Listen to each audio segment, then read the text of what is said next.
पूर्णिमा के दिन आप शाम को प्रदोष काल के समय लोटा पानी, उसमें 5 बेलपत्र रखकर, एक कमलगट्टा डालकर भगवान चंद्रेश्वर महादेव के नाम से भगवान शंकर को चढ़ा दीजिए। आपकी जो कामना हो वो कामना कर चढ़ाएं। विनती करें चंद्रेश्वर महादेव को और निवेदन करें कि हमारा ये कार्य सफल हो। एक महीने की पूर्णिमा को जिसके घर में दूध की सामग्री बनती हो, दूध की सामग्री तैयार होती हो, खीर प्रसाद तैयार होता हो, उसके घर में कभी क्लेश नहीं हो सकता। एक महीने की पूर्णिमा को जिसके घर में दूध की सामग्री बनती हो, दूध की सामग्री तैयार होती हो, खीर प्रसाद तैयार होता हो, उसके घर में कभी क्लेश नहीं हो सकता। पूर्णिमा के दिन चावल का एक आखा दाना जानते हो, पूरा खंडित चावल नहीं, कितना चावल, एक दाना चावल का शंकर भगवान के शिवलिंग पर समर्पित करिए। एक बेलपत्र जिसका डंडी का मुख अपनी ओर हो, जहां से चावल चढ़ाया है, उस चावल के ऊपर अपनी कामना कर रख दीजिए और चंद्रमौली भगवान का स्मरण करिए। कौन से भगवान? शंकर भगवान का सर्वश्रेष्ठ सुंदर नाम है चंद्रमौली। चंद्रमौली भगवान का स्मरण करिए, अपनी कामना कर बेलपत्र समर्पित कर शिव जी पर एक लोटा पानी, एक जल पात्र समर्पित करो, कलश से जल चढ़ा दीजिए, नयनों में वो जल लगाकर अपनी कामना कर वापस घर को आइए। आएगी जो कामना करी है मेरा चंद्रमौली भोलेनाथ उसे पूर्ण कर ही देगा। ध्यान रखिएगा, यदि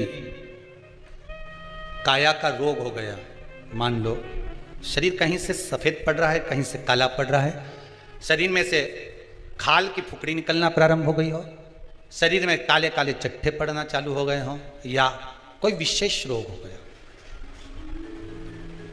कोई विशेष में रोग है, बीमारी है, काया बेकार हो रही है, तो सीधी सीधी बात शिव महापुराण की कथा कहती है, सुंदर आनंद में श्रवण कर आप अपने जीवन को, ये पूर्णिमा शिव महापुराण की कथा कहती आ रही है। कुछ नहीं करना, पीपल का एक पत्ता, उस पत्ते पर थोड़ा सा चावल, पूर्णिमा की रात्रि को अपने हाथ में लेकर, अपने नयनों से लगाकर, शरीर पर से स्वयं उतारकर उसको दरवाजे के पास रख दीजिए। पूर्णिमा की रात्रि को पूर्ण होने पर उस चावल को दूसरे दिन सूंघ कर बहते हुए पानी में डाल दीजिए। महाराज, कितने भी रोग से ग्रसित हो गए, पीपल का एक पत्ता 52,000 ब्राह्मण की साक्षी कराता है। महाराज बहुत ध्यान देना, पीपल के वृक्ष में स्वयं नारायण का, मेरे कृष्ण का वास है। स्वयं भगवान गीता के अंतर्गत कहते हैं कि मैं पीपल का वृक्ष हूं, नारायण उसी में बसता। 52,000 ब्राह्मणों का वासा एक पीपल के पत्ते में होता है। और आपको पहले भी कथा में कहा, गाय, ब्राह्मण, बहन, बेटी, ये सब काल का हरण करने वाले हो, काल को हरने वाले हो, रोग को मिटाइए, शिव का स्मरण कर। पूर्णिमा का जो चंद्र है वो विशाल का है, और उस चंद्र की पूर्णता में हमारी अभिलाषाएं भी पूर्ण हो। पूर्णिमा के व्रत में किस भगवान की पूजन होती है? तो कहा पूर्णिमा के व्रत में केले के खंभ लगाकर पूर्णिमा का जो अध्यापन होता है, पूर्णिमा की जो पूजन होती है, उस पूजन में शंकर और पार्वती की पूजन की जाती है, शिव और नारायण की पूजन करी जाती है, शंकर और पार्वती का स्मरण किया जाता है। किसकी पूजन होती है? शिव पार्वती। क्यों शंकर और पार्वती का पूजन क्यों करा जाता है पूर्णिमा के व्रत में? क्योंकि शिव और माता पार्वती ही केवल एक ऐसे हैं जिन्होंने अपूर्ण लक्ष्मी को भी पूर्ण बना दिया था। किसको पूर्ण बनाया है?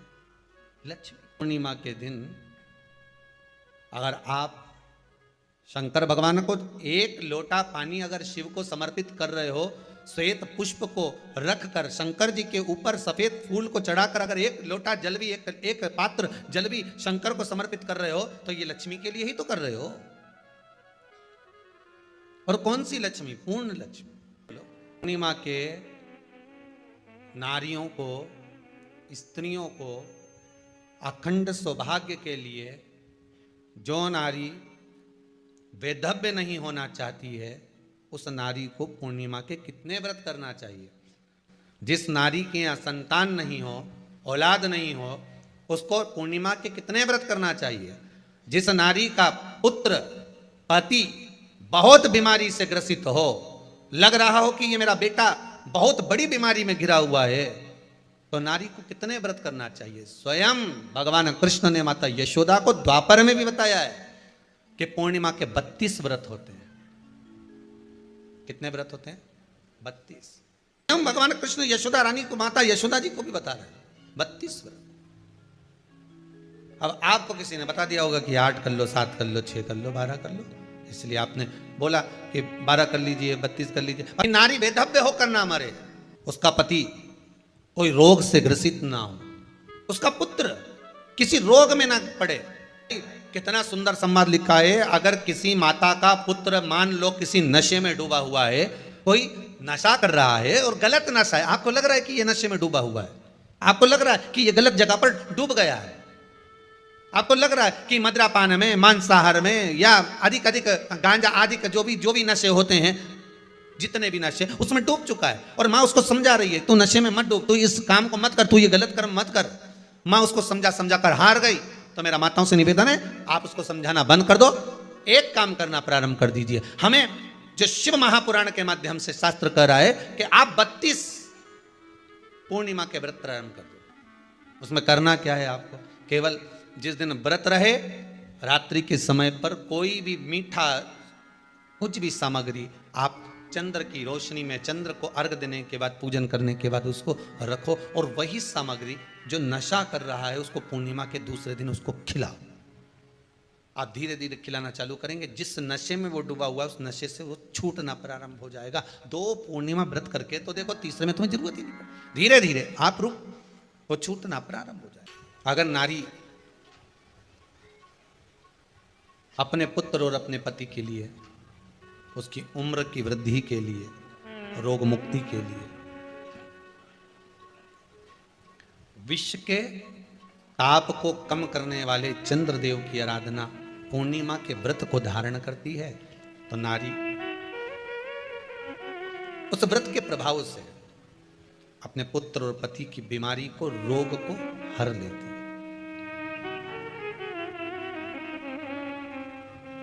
रोग का हरण कर लेती।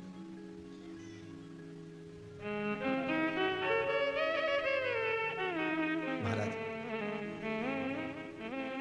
जो बच्चा बुद्धि से विकलांग हो, विद्या में कमजोर हो, परीक्षा हॉल में पेपर देते समय भूल जाता हो, वे काम ना करता हो, तो निवेदन है किसी भी पूर्णिमा की रात्रि को 12 बजे गाय के, गौ माता देसी गाय के जो 4 थन होते हैं, उन 4 थन में से जो आगे के थन होते हैं, 2 पीछे की ओर होते हैं, 2 आगे की ओर होते हैं, तो जो आगे के 2 थन हैं उस थन का दूध निकलवा लिया जाए, और उस दूध का कोई भी मीठा पदार्थ बनाओ तो ठीक है, ना बनाओ तो उसी दूध में शक्कर मिलाकर पूर्णिमा की रात्रि को, जो विवेक से कमजोर हो, बुद्धि से कमजोर हो, या याद करा हुआ सब भूल जाते हो, या आपके लिए भी है कोई चीज रखते हो भूल जाते हो, विवेक याद नहीं रहता, बुद्धि में इतना प्रबल बल नहीं आ पाता, याददाश्त कमजोर होती चली जा रही, तो किसी भी पूर्णिमा की रात्रि को 12 बजे गाय के आगे के 2 थन का दूध, उसमें कोई पदार्थ, शक्कर, गुड़ कुछ भी मिलाकर भगवान के चंद्रदेव की साक्षी में उसको पिला दिया जाए। महाराज, बार बार पिलाने की जरूरत ही नहीं पड़ेगी, एक ही बार में काम कर जाएगा और विवेक पूर्ण तरह से कार्य कर लेगा। इसी गाय के आगे के 2 थन का दूध बड़ा प्रबल होता है। पूर्णिमा की रात्रि को 12 बजे उसका प्रयोग किया जाए। दूध को निकाल लो, शाम के समय, रात्रि के समय ग्वाले से कहकर, जिसके यहाँ पर देसी गाय हो वहां निकलवा कर उसको रखा जाए, उसका पान करा जाए। रोग बीमारी में प्रबलता का विधान में कहा गया कि 32 पूर्णिमा का पहला संकल्प होना चाहिए, उसके बाद आपकी 32 पूरी हो जाए, फिर आप दूसरे और व्रत कर लो, फिर 32 कर लो, फिर 32 कर लो, पर उसमें पूर्णता का भाव। नैनों में नंबर बढ़ते चले जा रहे हो, चश्मा उतर नहीं रहा हो, दूर का नहीं दिखे, कहीं किसी को पास का नहीं दिखे, रहते हैं, उसके लिए तुलसी की जो डंडी होती है, तुलसी जैसे बेलपत्र की जो ये डंडी है, ऐसी तुलसी का जो पत्ता होता है, उस पत्ते की जो डंडी होती है, उस डंडी को चंद्रमा को देखा जाता है, उस डंडी की जो कोर होती है, उस कोर को दृष्टि से मिलाया जाता है। माँ की रात्रि ठीक 12 बजे आप चंद्रमा की, जैसे चंद्रमा का भाग, उस चंद्रमा के भाग को आप उस डंडी के भाग से निहारने का प्रयास करें। महाराज घर में आई है, घी का दिया लगाई है, उस घी के दीप को लगाने के बाद पूर्णिमा के दिन उस पर एक प्लेट थोड़ी तिरछी करके रख दो, जिससे उसकी कालोच काई की उस दीप की, घी के दीप की कालोच उस प्लेट पर आ जाए। थोड़ी सी कालोच ले लीजिए, 5-10 मिनट में आ जाएगी। उसको गाय के घी में मिलाकर आंखों में सुरमा लगाकर रात्रि को सो जाइए। 3 दिन बाद आप महसूस करेंगे कि नेत्र की ज्योति बढ़ना प्रारंभ हो रही है। अब इस प्रयोग को करने में कोई धन लगा तुम्हारा? अरे बोलो तो सही। कोई दौलत लगी तुम्हारी, कोई संपदा, या फिर तुमने सियोर वाला महाराज के लाके खूब बटोर के दे दिया, कुछ लगा नहीं। तुम करोगे, लाभ तुम्हें मिलेगा। ये जितनी पूर्णिमा के व्रत हैं, जितने 12 महीने जो पूर्णिमा पड़ती है, पूनम पड़ती है, ये भले दुनिया के लोग कहते हैं कि ये भगवान राधा और कृष्ण से संबंध, हम और कृष्ण से संबंध रखते हैं, पर इनका यदि सही संबंध समझा जाए, इनके सही संबंध का यदि स्मरण करा जाए, इनके सही संबंधों का यदि वर्णन किया जाए, तो शिव और चंद्रमा के जो मिलन का केंद्र बिंदु है वही पूर्णिमा है। केवल एक पूर्णिमा वहीं तक नहीं रही कि भगवान कृष्ण और राधा जी ने रास किया, केवल वहीं तक उसकी सीमितता नहीं है। अध्यात्म महापुराण की कथा कहती है, महाराज पूर्णिमा का जो चंद्र है वो विशाल का है, और उस चंद्र की पूर्णता में हमारी अभिलाषाएं भी पूर्ण हो। आप आस्था चैनल के माध्यम से जितने लोग कथा सुन रहे हैं, फेसबुक यूट्यूब पर जितने कथा सुन रहे हैं, और कुबेरेश्वर धाम में जितने कथा सुन रहे हैं, आप में से कितने लोग हैं जो पूर्णिमा का व्रत करते हैं? जो माताएं करती हो जरा हाथ उठाइए। पूर्णिमा का व्रत जो करते हो ना आप लोग, रखिए हाथ। अब पूर्णिमा के व्रत में आपने कई बार किताब पढ़ी होगी पूर्णिमा की, या आपने व्रत किया होगा, या पूर्णिमा का व्रत आप धारण करे होगे, तो उसमें पूजन कौन से भगवान की होती है? पूर्णिमा के व्रत में किस भगवान की पूजन होती है? तो कहा पूर्णिमा के व्रत में केले के खंभ लगाकर पूर्णिमा का जो अध्यापन होता है, पूर्णिमा की जो पूजन होती है, उस पूजन में शंकर और पार्वती की पूजन की जाती है,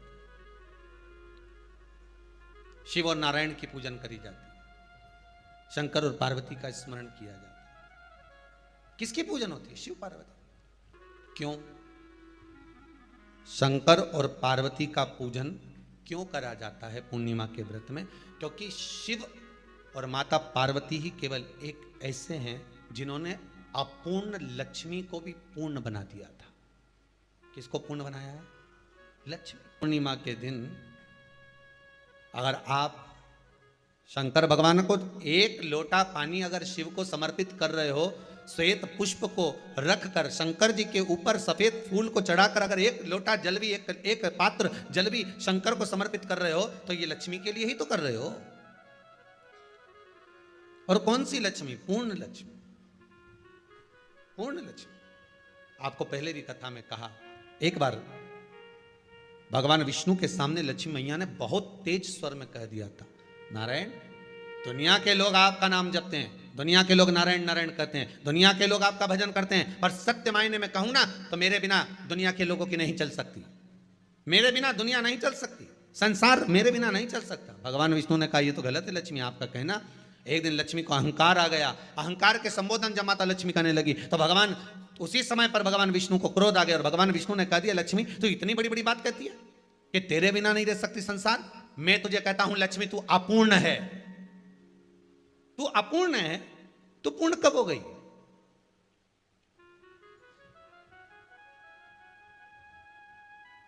तेरी पूर्णता कहां हो गई?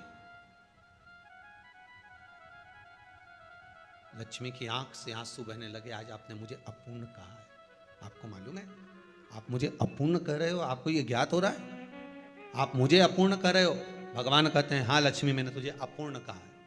अपूर्णता का मतलब आप जानते हो ना? भगवान कहते हैं लक्ष्मी मैं सब जानता हूं। लक्ष्मी रोती हुई माता सरस्वती के पास पहुंच गई। सरस्वती ने पूछा क्या बात है लक्ष्मी, क्यों रो रही हो? लक्ष्मी जी ने कहा क्या बताऊं सखी, मेरे पति ने आज मुझे अपूर्ण कह दिया है।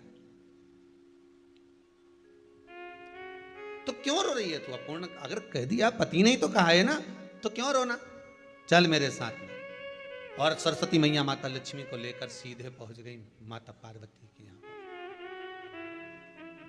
माता पार्वती के यहाँ जब पहुंची है, माता पार्वती जी ने लक्ष्मी जी को देखा और सरस्वती को देखा तो पूछा कि बात क्या है, क्या हो गया ऐसा? क्या हुआ क्या है ऐसा जो तुम दोनों आज मेरे पास में आई? क्या हुआ?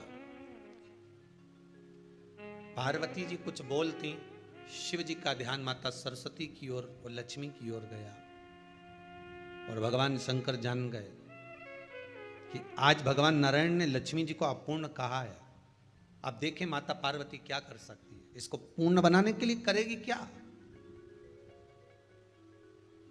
क्या हुआ? माता सरस्वती जी बोली लक्ष्मी को अपूर्ण कर दिया। अपूर्ण कर दिया? हाँ, तो क्या सोचना उसके लिए, इसको मैं अभी पूर्ण बना देती हूं। माता जगत जननी पार्वती ने गोदी में विराजमान गणेश जी को उठाया और उठाकर लक्ष्मी जी की गोद में दे दिया। ले लक्ष्मी, आज से तू पूर्ण हो गई। लक्ष्मी, आज से तू पूर्ण है। गोदी में जब तक संतान नहीं है तो नारी को लोग अपूर्ण समझते हैं, पर माता पार्वती जी ने संपूर्ण ब्रह्मांड में एक सिद्धता प्रदान कर दी कि अपने गोदी के लाल को, अपने गोदी के पुत्र को माता ने लक्ष्मी की गोद में देकर लक्ष्मी को पूर्ण बना दिया। वो दिन कौन सा था? पूर्णिमा का दिन, लक्ष्मी को पूर्ण करने का दिन, पूर्ण करने का। केवल अमृत ही नहीं बरसता, पूर्णिमा के दिन लक्ष्मी भी बरसती है। पूर्णिमा के कितने व्रत होते हैं? बोलते जाओ, जरा जल्दी जल्दी बोलो। पूर्णिमा के नारियों को, स्त्रियों को अखंड सौभाग्य के लिए, जो नारी वैधव्य नहीं होना चाहती है उस नारी को पूर्णिमा के कितने व्रत करना चाहिए? जिस नारी के यहाँ संतान नहीं हो, औलाद नहीं हो, उसको पूर्णिमा के कितने व्रत करना चाहिए? जिस नारी का पुत्र, पति बहुत बीमारी से ग्रसित हो, लग रहा हो कि ये मेरा बेटा बहुत बड़ी बीमारी में घिरा हुआ है, तो नारी को कितने व्रत करना चाहिए? स्वयं भगवान कृष्ण ने माता यशोदा को द्वापर में भी बताया है कि पूर्णिमा के 32 व्रत होते हैं। कितने व्रत होते हैं? 32। हम भगवान कृष्ण यशोदा रानी को, माता यशोदा जी को भी बता रहे हैं 32 व्रत। अब आपको किसी ने बता दिया होगा कि 8 कर लो, 7 कर लो, 6 कर लो, 12 कर लो, इसलिए आपने बोला कि 12 कर लीजिए, 32 कर लीजिए। अरे यहां तो द्वापर की कथा भी कहती है। यशोदा जी ने एक बार भगवान कृष्ण को रोक कर कह दिया, ए कन्हैया रुको। कन्हैया बोले, बोलो माँ क्या बात है? कन्हैया जरा रुकिए, इधर आओ जरा। भगवान कृष्ण आए। हाँ माँ बोलिए। जगह का प्रसंग है ये, जिस समय पर राधा रानी कुरुक्षेत्र में नंद बाबा और यशोदा जी को लेकर कुरुक्षेत्र के कुंड में, ब्रह्म सरोवर में स्नान कराने के लिए लेकर जाती है ग्रहण का समय पर। और जब भगवान कृष्ण उस कुरुक्षेत्र के उस सरोवर में स्नान करने आते हैं, तब यशोदा जी ने अपने लाला से प्रश्न किया है, पूछा है कि नारी वैधव्य होकर ना मरे, उसका पति कोई रोग से ग्रसित ना हो, उसका पुत्र किसी रोग में ना पड़े। कितना सुंदर संवाद लिखा है। अगर किसी माता का पुत्र मान लो किसी नशे में डूबा हुआ है, कोई नशा कर रहा है और गलत नशा है, आपको लग रहा है कि ये नशे में डूबा हुआ है, आपको लग रहा है कि ये गलत जगह पर डूब गया है, आपको लग रहा है कि मद्रापान में, मांसाहार में या अधिक गांजा आदि का जो भी नशे होते हैं, जितने भी नशे, उसमें डूब चुका है। और माँ उसको समझा रही है, तू नशे में मत डूब, तू इस काम को मत कर, तू ये गलत कर्म मत कर। माँ उसको समझा कर हार गई। तो मेरा माताओं से निवेदन है, आप उसको समझाना बंद कर दो, एक काम करना प्रारंभ कर दीजिए। हमें जो शिव महापुराण के माध्यम से शास्त्र कह रहा है कि आप 32 पूर्णिमा के व्रत प्रारंभ कर दो। उसमें करना क्या है आपको? केवल जिस दिन व्रत रहे, रात्रि के समय पर कोई भी मीठा, कुछ भी सामग्री आप चंद्र की रोशनी में, चंद्र को अर्घ देने के बाद, पूजन करने के बाद उसको रखो, और वही सामग्री जो नशा कर रहा है उसको पूर्णिमा के दूसरे दिन उसको खिलाओ। आप धीरे धीरे खिलाना चालू करेंगे, जिस नशे में वो डूबा हुआ है उस नशे से वो छूटना प्रारंभ हो जाएगा। 2 पूर्णिमा व्रत करके तो देखो, तीसरे में तुम्हें जरूरत ही नहीं पड़ेगी। धीरे धीरे आप रुक, वो छूटना प्रारंभ हो जाएगा। स्वयं भगवान कर रहे हैं। यशोदा मैया ने कन्हैया को रोक लिया कुरुक्षेत्र के उस मैदान में, और भगवान कृष्ण का दर्शन माता यशोदा जी करी। बहुत दिनों के बाद माँ को, आज माता यशोदा को लाला का दर्शन हुआ, बहुत समय के बाद, जानने के बाद। बहुत समय। कृष्ण से माता यशोदा जी ने पूछा, कन्हैया लो, किसी नारी का पुत्र या पति रोग से ग्रसित हो,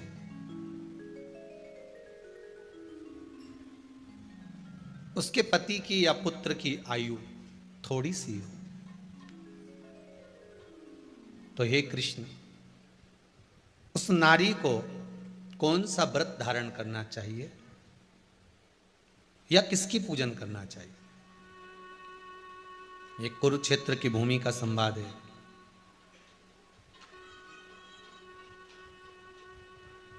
भगवान कह रहे हैं, मां,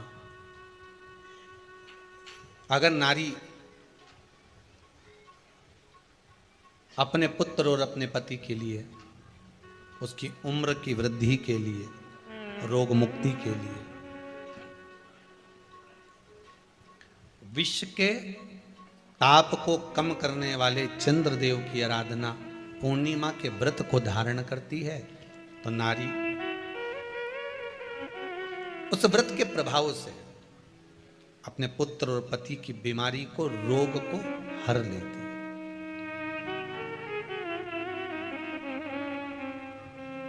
रोग का हरण कर लेती।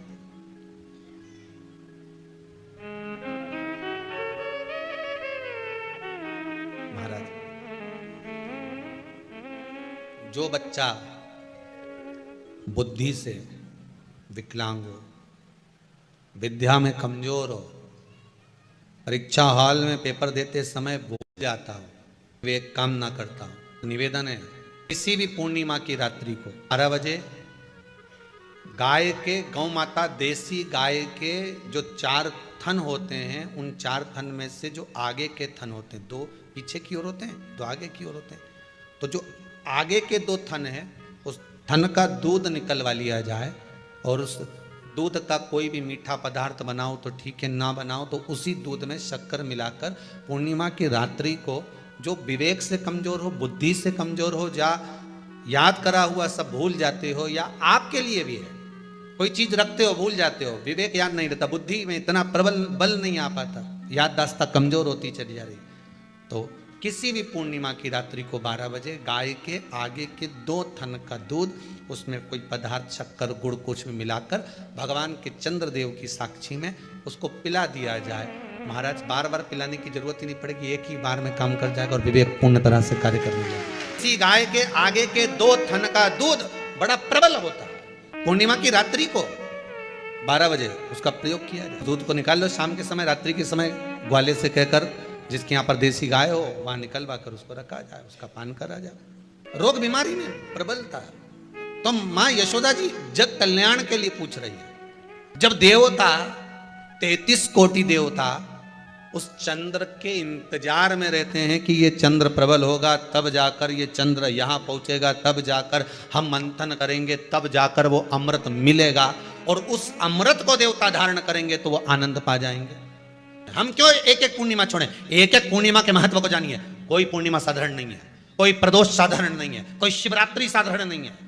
12 महीने शिवरात्रि पड़ती है, 12 महीने में प्रदोष पड़ते हैं, का महत्व ही नहीं जान पाते।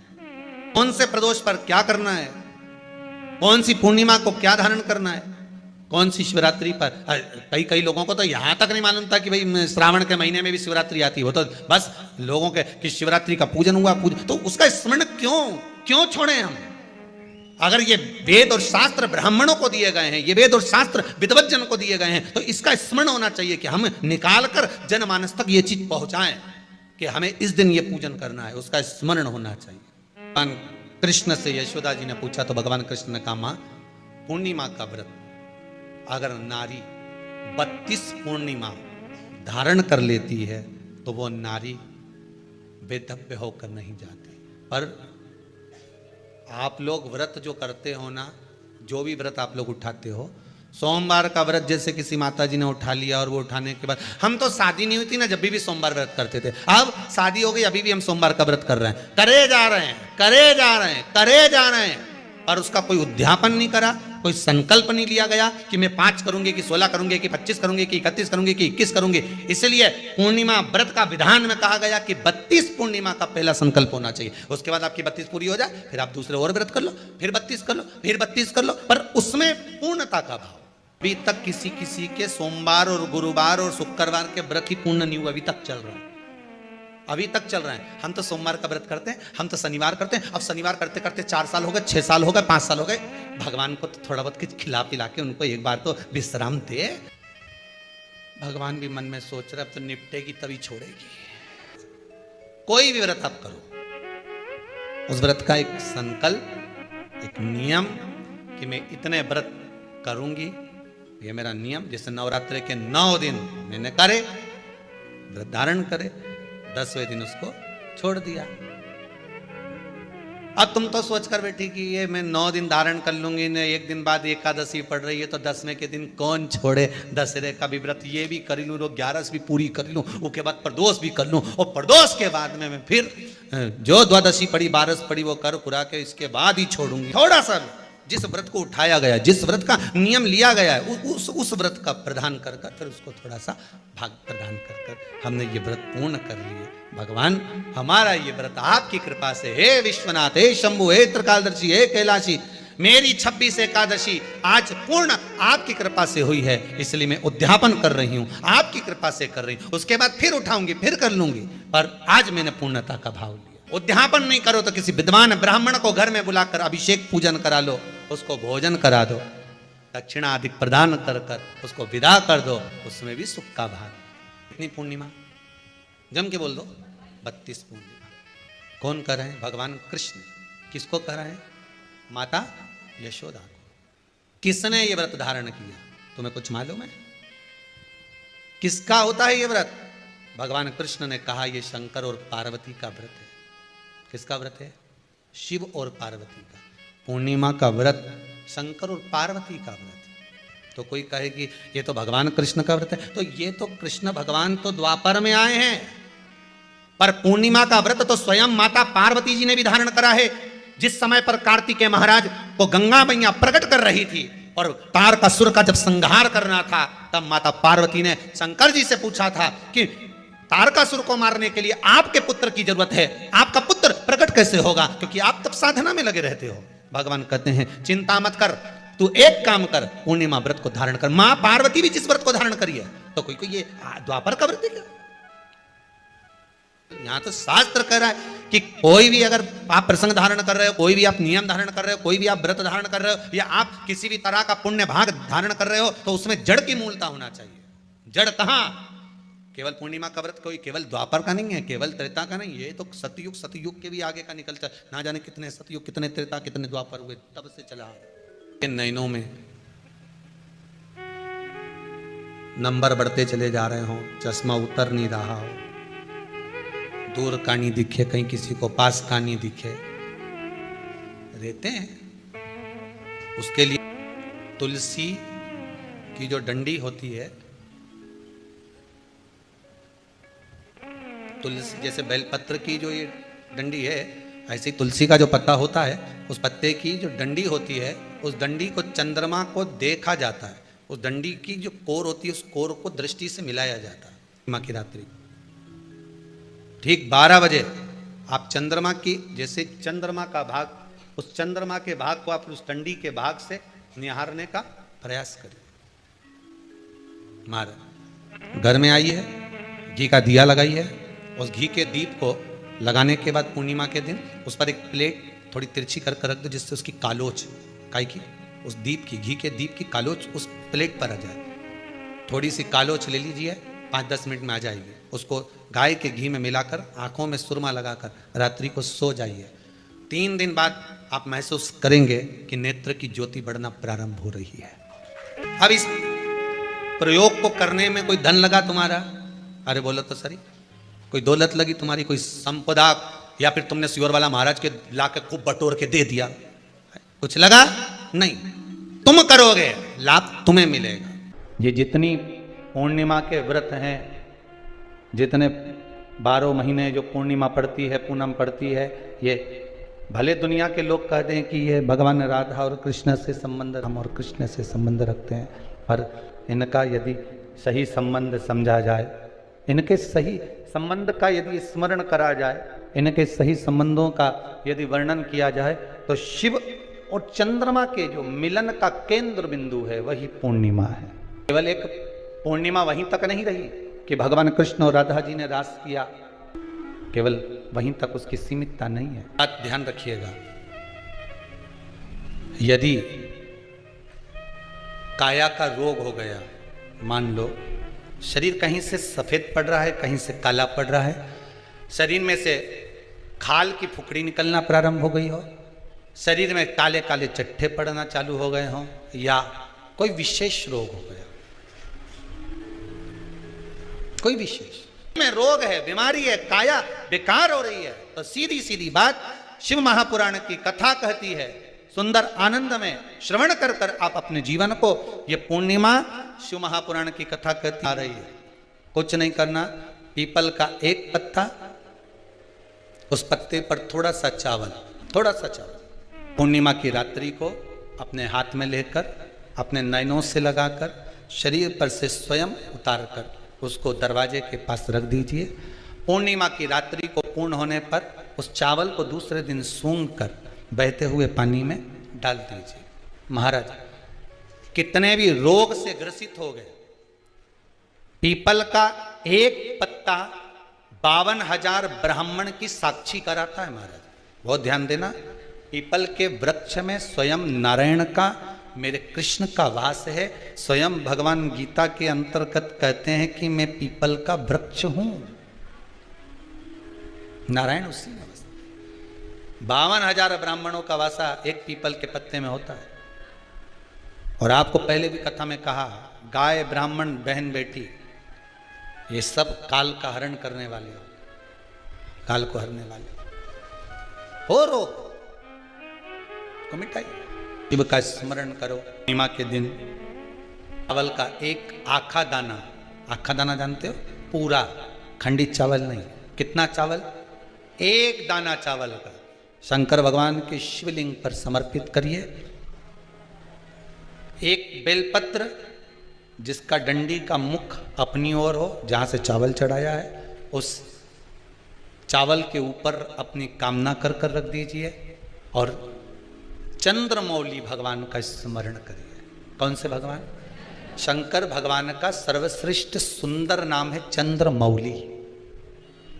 चंद्रमौली भगवान का स्मरण करिए, अपनी कामना कर कर बेलपत्र समर्पित कर कर शिव जी पर एक लोटा पानी, एक जल पात्र समर्पित करो, कलश से जल चढ़ा दीजिए, नैनों में वो जल लगाकर अपनी कामना कर कर वापिस घर को आइए। आएगी जो कामना करी है मेरा चंद्रमौली भोलेनाथ उसे पूर्ण कर ही देगा। शिव उपासना के लिए जितनी 12 महीने में पूर्णिमा पड़ती है, एक एक पूर्णिमा का व्याख्यान वर्णन करेंगे। आज तो कथा का महत्तम दिवस है, पहला दिवस है, तो हम उसको महत्व समझें कि पूर्णिमा का महत्व क्या है, हम उसका महत्व समझें कि शंकर और चंद्र का रिश्ता क्या है, संबंध क्या है।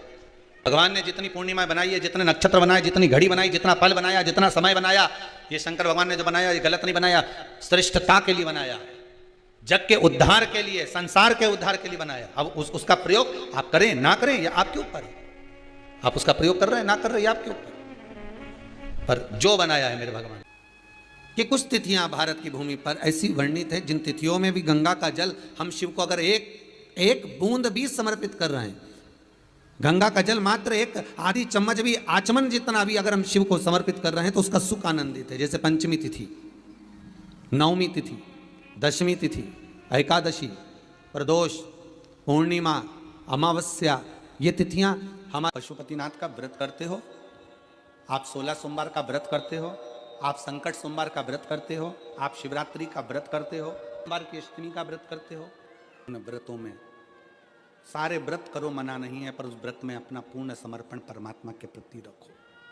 केवल खाना छोड़ा है, अन्न छोड़ा है, भोजन छोड़ा है, और दिन में सुबह से लेकर शाम तक 2-3 बार तुमने कुछ ना कुछ पाया है, वो व्रत हो सकता है आपकी दृष्टि में, पर हमारी दृष्टि में व्रत कौन सा है?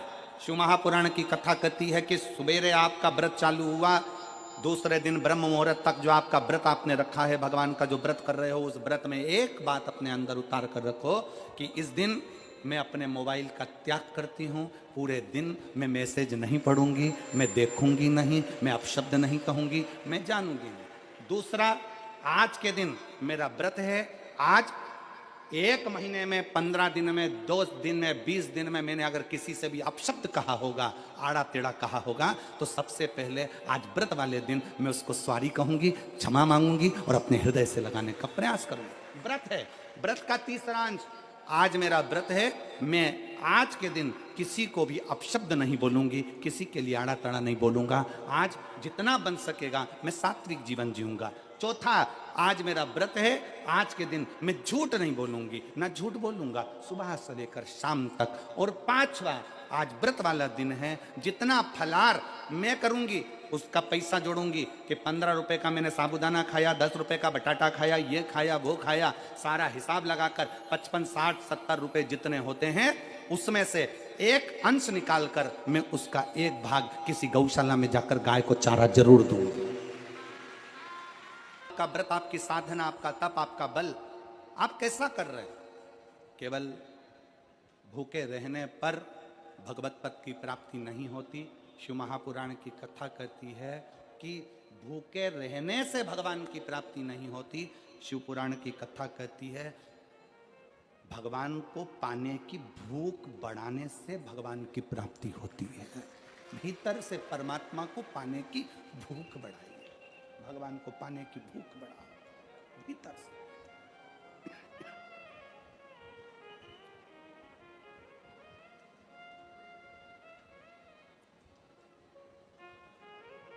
व्रत करो मना नहीं, तप करो मना नहीं, साधना करो मना नहीं, पर उस तप साधना में, व्रत में परमात्मा को पाने की ललकता हो आपके भीतर, भगवान को पाने की ललकता हो आपके भीतर, भगवत पद को पाने की ललकता हो आपके भीतर, तो भगवान है। महापुराण की कथा एक बड़ी सुंदर बात कहती है, व्रत आप करते हो, उपास आप करते हो, नियम आप लेते हो, पूरा किसको करना पड़ता है? तुम्हें नहीं।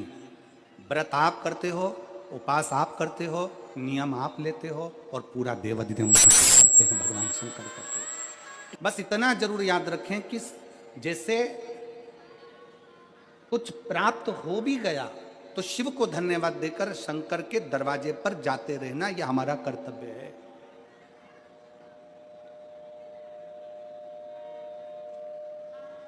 एक बहन जी ने पत्र लिखा था कल। उस पत्र में बहन जी ने लिखा कि शिव महापुराण तप का मतलब क्या होता है? चलिए, उपास का मतलब बताओ। खाना छोड़ देना व्रत नहीं है, दूसरे का धन छुड़ाकर खाना छोड़ देना व्रत है। शिक्षा दे देना, किसी को चिकित्सा की जरूरत है, उसकी चिकित्सा में थोड़ा सा धन लगा देना,